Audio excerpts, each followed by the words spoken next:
Welcome, dear students. In the current session, I am going to talk about the loss of grammatical gender in Middle English language. I hope and expect that by the end of this session, you would understand what did it mean to lose grammatical gender and how did it help in making English yet develop through another stage of its history. One of the consequences of the decay of inflections as English language moved from Old English to the Middle English was the loss of grammatical gender.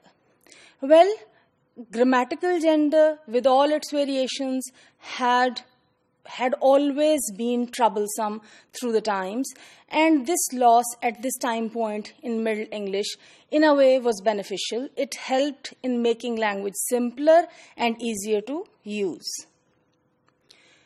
My dear students, in fact, the gender of Old English nouns was not often determined by the meaning. Sometimes, actually, it was found to be in complete contrast with the meaning.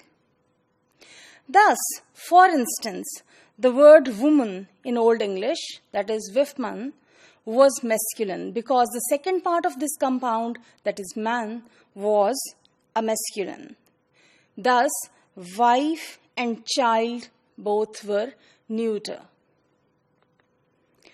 Moreover, the gender of nouns in Old English was not so generally indicated by the declensions as it is in a language like Latin. So this was another way how it was different from Latin language.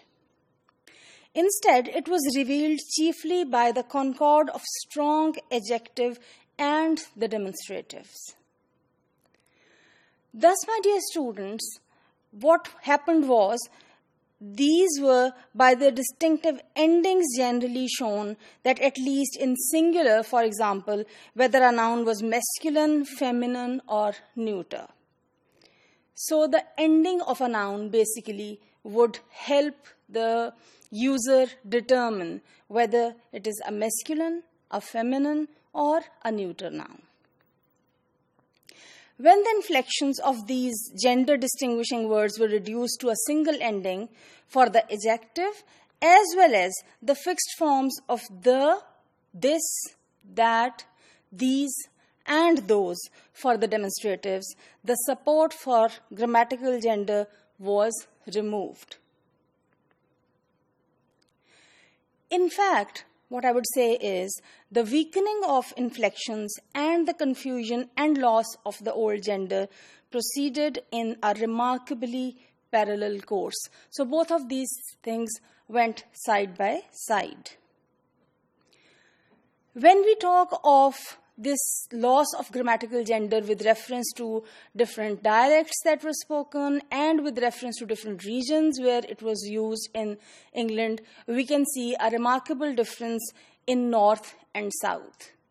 Well, for the fact in North, the inflections were removed or they were dropped quite earlier. Now, the result was that the gender lost its grammatical aspect earlier. As compared, or you may say contrasted to this, in the South, the situation was quite different. In fact, in the South, the inflections prolonged for quite a long time. They were not dropped very early. The result was that the grammatical gender also did not lose its status very early.